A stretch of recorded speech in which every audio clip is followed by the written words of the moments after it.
So with this, I will now get into our main topic of discussion.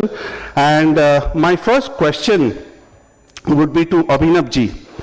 Abhinavji, we are talking of the fictions based on our scriptures. So my first question to you is, what exactly do we fictionalize? An event, a character, episode, or a particular battle? What is that we do over here? Can I skip that question by saying it's an out-of-syllabus question? No, let's not do that. It's across ages, across generations and all. So that is why people want to write on these epics. Your question is, what do we fictionalize, right? Because if I'm just telling the same story, then what am I doing new? We already have the original epics to go to. So what is it that we fictionalize? You can fictionalize a character. You can create new characters. You can fictionalize an episode. And when it comes to fictionalizing characters, unfortunately, that is the easiest thing to do. Characters and episodes. And I'll touch upon a couple of controversial topics. For example, Draupadi, Yagnaseni, Panchali. At her Swayamvar, she rejects Karn because Karn is a Suta. What have you done here? You have fictionalized Draupadi. You have fictionalized an episode. You have misrepresented it. You have distorted it. To what end? Did that happen? No. If you read the Mahabharata, Karna actually steps up. He attempts to pierce the target according to the rules set by Dhrishtadyumna, and he fails. Just so we are clear, Karna took part in the Swayamvar and he failed. Draupadi never stopped him. Why do we then want to believe that Draupadi did something like that? Isn't it a disservice to Draupadi by making her, some sort of a person who indulges in discrimination? Why do we make a superhero out of Karna? Karna was no doubt a great character, but let us also be honest about his failings, his shortcomings. On the other hand, if you look at the Varnavath episode, that is such a fascinating episode, right? You have the makings of a conspiracy that, modern crime thrillers would be proud of. Can you create a story that is set around that event, that episode? Can you create new characters that are set in that universe? Today, that is called as world building. Lord of the Rings did that, and Game of Thrones did that. You create a full world, you create characters in it. Can you at least, as a writer, as a fiction writer, can you at least do that? Wouldn't that be a better use of your originality, of your talents, rather than taking the easy way out by saying, okay, Karna was a hero, Arjun was a villain, Bhishma did something bad to Shakuni. That's why Shakuni had this lifelong, thirst for revenge. Isn't that taking the easy way out? Okay, I won't read the Mahabharata. I will imagine characters according to my own prejudices.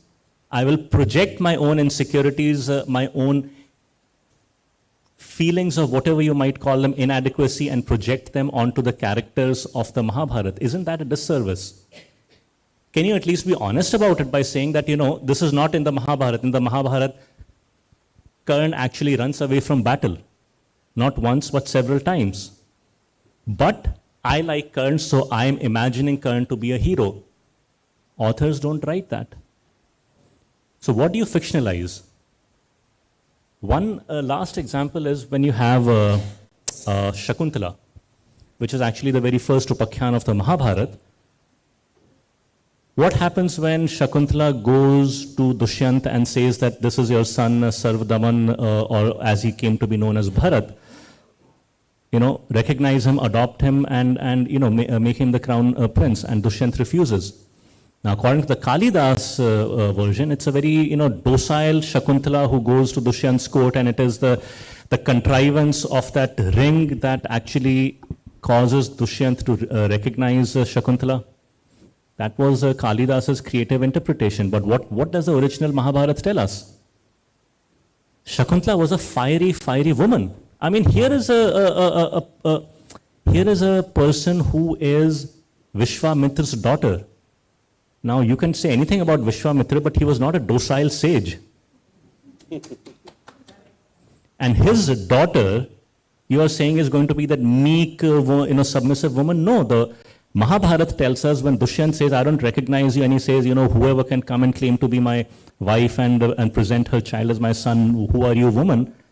Shakuntala basically tells him, who are you to talk to me like this? If you want to compare status, this is what Shakuntala says. My status is like that of a mountain. You are like a bilwa seed in front of me. And if we do these kinds of misinterpretations by projecting characters the way they were not, we also do a disservice to our entire faith and culture. Women in India always had a lot of agency, independence, and we somehow we distort them to conform to Western stereotypes of what women are supposed to be. We are indulging in the worst form of colonialism. We are doing the colonials' job better than they could. I don't know if that answers your question. I went off on a rant, but I thought I was in Arnab's studio for a minute, so I could. It's okay. That was good. Okay. So, Ami, coming to you, your books on Ramayana and Mahabharata is now across everywhere. And you have covered the length and breadth of Akhanda Bharat also, in that sense. My question around this is a very unique one. Sri Rama, during his exile, traveled pan-India before he reached to Samudra Mandham.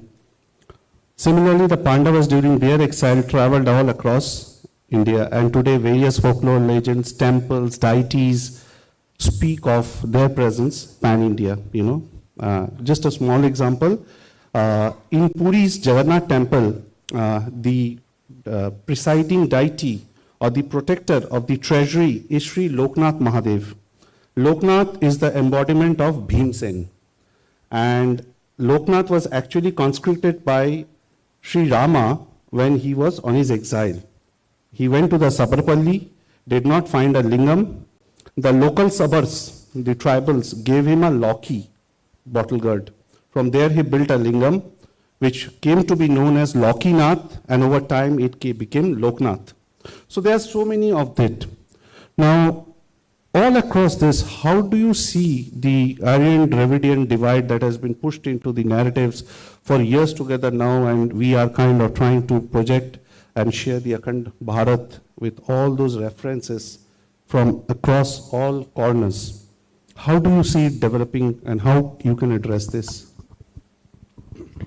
Namaste, Jai Shri Ram. Jai Shri Ram. Jai Jai Shri Ram. Jai Jai Shri Ram. Ab thoda sa lag raha hai. There should be some energy while we are talking about these topics, right? So first of all, thank you so much, Lit Fest, for having me here. Thank you so much, Suryada. And always a pleasure to be here with my senior Abhinavji. One correction, before I give the answer, one correction I want to do to the introduction that is made. I do not write fiction. In fact, what I do is debunk fiction. So the books I have written are, at least I like to claim it, I've tried to keep my assessments to minimum and state or share what Ved Vyas ji or Valmiki ji would have said. Now, not to say to look down upon fiction, because I think fiction has its place and it's very, very important. I don't think I have the caliber to write fiction. I think that also requires some real talent. I probably don't have that. So not looking down upon fiction. You mentioned something very interesting, Suryada, that there are so many stories around the epics themselves, right? So many temples find their origins to some story in Ramayana Mahabharata. And you asked Abhinav a very important question: what do you fictionalize? Now, interestingly, a lot of these stories about temples, about connections, vagere, actually don't exist in Mahabharata or Ramayana, Ved Vyas ji's Mahabharata or Valmiki ji's Ramayana. Then how do we make sense of this? In fact, in the talk before this, Nanda Kumar ji said something very interesting. He said that Rukmini ji was actually from Arunachal, whereas people in Maharashtra think she's from Vidarbha. She can't be from everywhere and anywhere, right? Similarly, you have Hidimba temple in the northeast, but you also have Hidimba temple in Himachal. And they all think, ye to hamari hai, she is coming from here. How do we make sense of this? Which means something is true, something is not. Right? Now, does that mean that we discard all that is wrong? Actually, no. There is a beauty in the way Indian Sahitya has evolved over time. Right? And the connections, be it in Valmiki Ramayana, be it not be in Vedvyasaji's Mahabharata, doesn't matter. The connections actually tell us that the epics, Mahabharata and Ramayana, which are our itihas, very much our itihas, the way they have bound Bharat Varsha together, that everybody wants to be a part of it. Unlike today, when certain parts say, no, no, we are not your Aryans, yeah, we are somebody else, right? Today, we are becoming more reductive. We are trying to break away from that narrative. Whereas then, the narrative was to associate yourself with those stories, right? And get legitimacy for whatever stories you have. Now, all these stories had a lot of bhava, shraddha in them. The idea was not to break. The idea was to make and keep together. Should such creative liberty be allowed? Absolutely, right? I'll give you another example. The Kevat Prasanga does not come in Valmiki ji's Ramayana, but it comes in Tulsidas ji's, and it is a beautiful prasanga, right? It shows how much inclusive a Raja Shriram was. It is a story that connects, it doesn't break. Those stories are also important. Fictionalizing some of them is perfectly okay. But then where does it get tricky? Lot of examples Abhinavji already gave, the Draupadi example, the Karna example, and maybe we'll talk about it later. But also to tell you, this is not a current thing, huh? Lot of you must have heard that shloka. Suto va suta putro va yova kova bhavamiham devayatan janmakule madayatam tu paurusham. And every time people talk about Karna, they will also chant the shloka. He's saying, let me be Suta, let me be a Sutputra. How does it matter? It is not in my hands. The Bhagwan decides the Kula, but it is my Paurusham, it is my Parakram that decides who I am, right? And we get super charged up by these things. Now, this is not a recent shloka. No, no, no. It goes back 2000 years. Written in a play by Bana Bhatta Narayanji in Veni Samharam. So this creative liberty have happened then also, right? It has happened then also. Of course, the idea even in those would be little bit of creative liberty, which does not really change the character of the person themselves. But this has happened. We have allowed creative liberty. But where does it get tricky? When people start thinking that is the truth. There is a beautiful book, actually very beautifully written, and I know that a lot of dancers have used that story from fictionalized story of Ramayana to talk about Sita, or to talk about the women. And they show a prasanga where Shurpanakha and Sitama, they are sitting together. Okay. And both of them are sharing their pain. Now, this is actually a beautiful conceptualization of how women bond, how they share their issues. But you know where it gets tricky? You know who they are bitching about? Who they are bitching about? What do you think? Who should they ideally be bitching about? Shurpanakha's husband was killed by Ravan. Yeah? Shurpanakha was made widow by Ravan. The whole problem of Shurpanakha was because her husband was killed. She is the one who lies to Ravan, saying that the Sita is very beautiful. She is worthy of your wife. Tava bharya anurupa. So go get her. Yeah? She's not saying this is for my nose and ears, you are my brother, take my revenge. No, no, no, no. She's gaming Ravan. Why? Because she knows how lusty he is, right? But instead of him, these two ladies are bitching about Shriram. Imagine. Now, yes, you could have taken a creative liberty here. You could have made those two girls, women, express their pain. But not in a way like, why were the ears and nose of Shurpanakha cut to begin with? Because she tried to attack Sitama, right? Two, she tried to kill her. And now imagine Sita Ma, and they are cribbing, arere, see, Shurpanakha is saying, see what your husband did to me, see he also left you, and Sita Ma is bewakoof kya? She doesn't understand that he saved me. But these things become so popular, and we love victimhood. What is wrong with us women? We love to be victimized. Bhad, bhad, bhad, bhad, bhad, bhad, Asus will come, and we'll be like, wow, wow, wow, wow, kya likha hai? I see myself in her. All that will happen. Yeah. Now, this is how we are gamed, using our own epics, and the narratives are changed. Now, coming back to your question, yeah, because this is all sort of tied together. What kind of fiction can be great and allowed, and where is it where we as readers need to be very, very aware? There's a fiction written about Ramayana, and they say Ramayana is no more about Dharma Yuddha. No, no. It is about an Aryan Ram coming and defeating a Dravidian Ravan.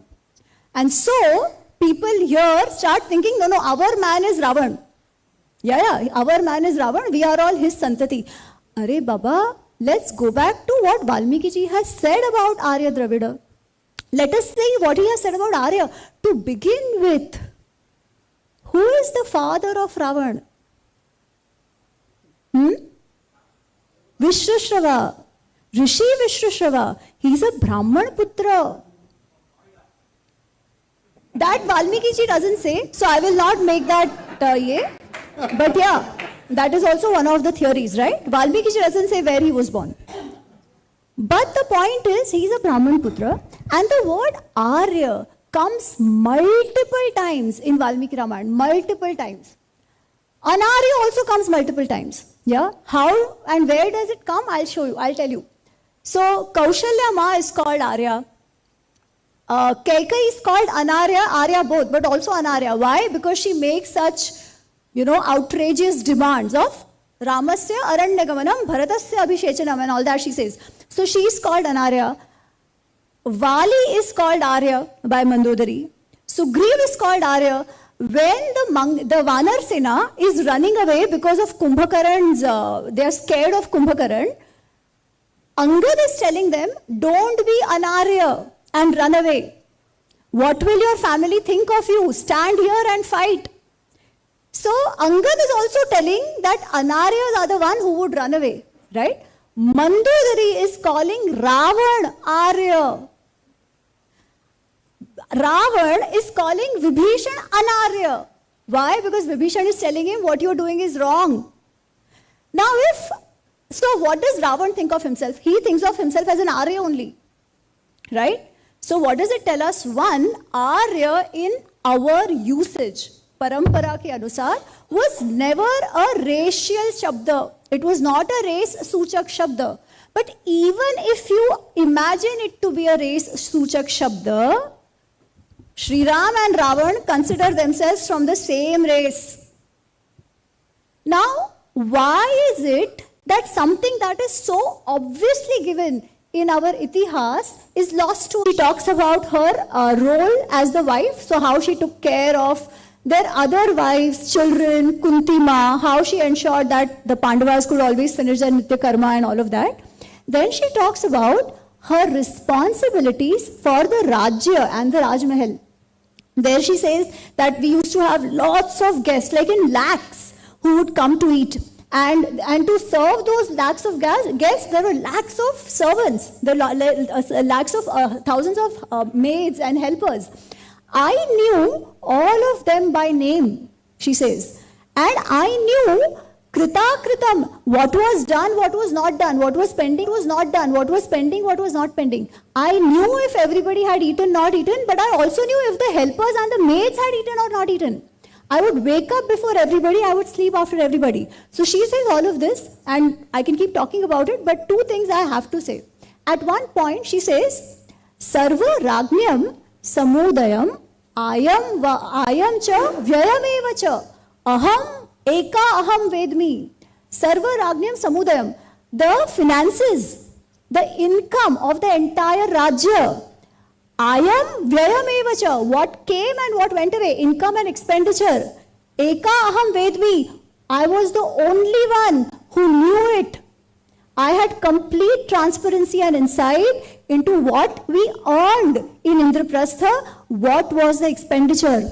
Then she says, Adrishyam Varunasyeva Nidhi Purnam Mahadudhim. So Nidhi is treasury. So she says, the treasury of Indraprastha, how was it? She's like, it was vast, like the ocean. Like the ocean has lots of ratnas. That's how our treasury was. Eka aham vedmi kosham. She says, I was the only one who knew what the treasury was. She says, if Yudhishthir had to go on a yatra, lakhs of ghodas and hathis and everything would go, lakhs of rathas would go. He would take with him lots of gifts. I was the one who managed all of this. Now imagine what kind of trust the Pandavas had on her, that she had complete insight into finances, which the even brothers did not have. And when will that kind of trust come? When she has proven her capabilities, when she has shown that she's trained enough and she can take care of that, right? That was Draupadi, and I say that all the time. She was almost like the CFO and COO of Indraprastha. And we think of her only as Vastraharan. Imagine. I'll say one last thing about Draupadi, because I think that prasanga is very rarely spoken about. In the end, all her sons get killed because of Ashwatthama. Ashwatthama goes. The sons are alive. This happens after the war has ended, right? The 5 sons get killed. And she's obviously upset and angry. And she says, I want revenge. So the brothers go, Bhim go, they all go, and they basically get the money out of Ashwatthama's head. We know all that. After they come back, she sees the money and she's quiet. And Bhim tells her, see, he's our guru's son, so we didn't kill him. Draupadi says, I completely understand. He's your guru's son. The way he's respectable to you, he's respectable to me. My sons deserved a revenge. They have gotten their revenge. Now I don't ask for anything more. The criminal has been punished. That makes me happy. I don't want anything more. And the lady goes back to resuming her task at the Maharani of Indraprastha once again, in spite of all her own pain. This is the grace and character of Draupadi. Do you even need fiction to appreciate this character? In fact, I think she's a role model for all women that we have here today. Yeah. So, thank you. So with this, we'll open up the session. Only one question with the time that we have left. Any questions from the audience? Most welcome. I think Mr. Agarwal has a question. Can someone... This is regarding fictionalization you told, but this is a creativity. The essence should not be changed. We have that thing, this right which is being given in Sanatan, that we can interpret the way we want. We can have multiple viewpoints. But this creative freedom,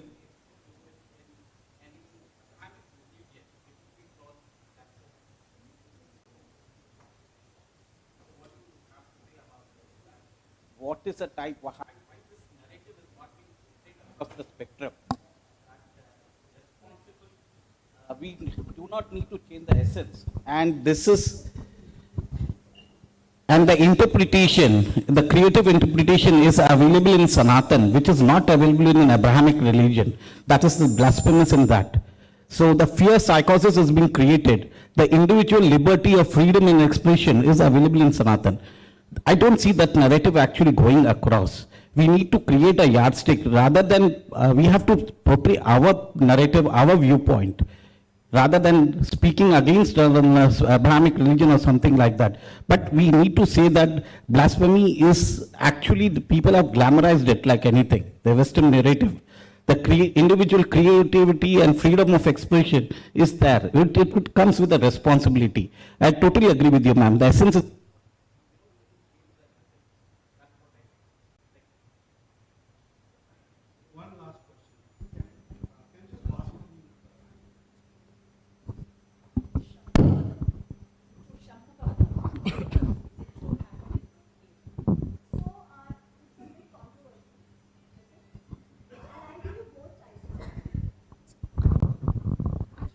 So if you see Gita Press Valmiki Ramayana, if you see Bibek Debraji's translation and many other critical ones, Shambhukwat does exist in those versions.